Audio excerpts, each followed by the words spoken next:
Mengasihi. Ya, ini merupakan satu tema atau suatu hal yang sering dibicarakan baik di dalam gereja secara khusus, bahkan di dalam obrolan sehari-hari kita sering mendengarkan, bahkan kita sendiri sering menyuarakan, menekankan betapa pentingnya mengasihi.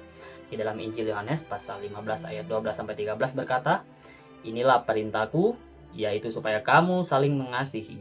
Seperti aku telah mengasihi kamu, tidak ada kasih yang lebih besar daripada kasih seorang yang memberikan nyawanya untuk sahabat-sahabatnya." Ketika kalimat ini keluar dari mulut Yesus Kristus, dia sangat menyadari, sangat memahami dan mengerti bahwa ini merupakan suatu aset yang penting, merupakan satu kekayaan di dalam kekristenan, bahwa di dalam relasi manusia secara khusus di dalam kekristenan adalah saling mengasihi merupakan suatu hal yang sangat penting, sangat fundamental di dalam menjalani relasi sesama manusia.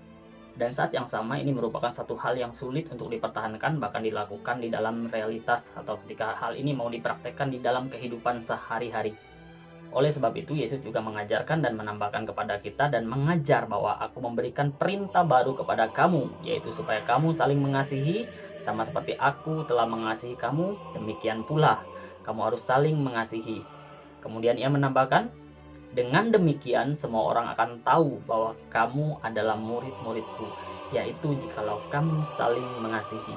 Ini terdapat di dalam Injil Yohanes pasal 13 ayat 34 sampai 35. Ketika Yesus berbicara tentang saling mengasihi, ini merujuk kepada sesama orang percaya, sesama orang Kristen, karena salah satu ciri yang penting yang merupakan suatu predikat yang melekat pada kekristenan adalah hidup saling mengasihi sesamanya. Di dalam kitab ini juga kita melihat bagaimana Rasul Yohanes itu mengajarkan kepada kita melalui paradoks-paradoksnya. Ini merupakan salah satu ciri khas yang Rasul Yohanes miliki. Dia sering mengajarkan kita melalui paradoks-paradoksnya yang indah. Paradoks adalah dua hal yang seolah-olah berbeda, bertolak belakang, tetapi semuanya sama-sama benar. Cara kita menerima paradoks adalah menerima keduanya secara bersama-sama, menjalankan keduanya secara bersama-sama. Dan Rasul Yohanes juga mengajarkan dan menambahkan kepada kita melalui satu pengajarannya yang mengatakan, dan perintah ini kita terima dari dia, barang siapa mengasihi Allah, ia harus juga mengasihi sesamanya.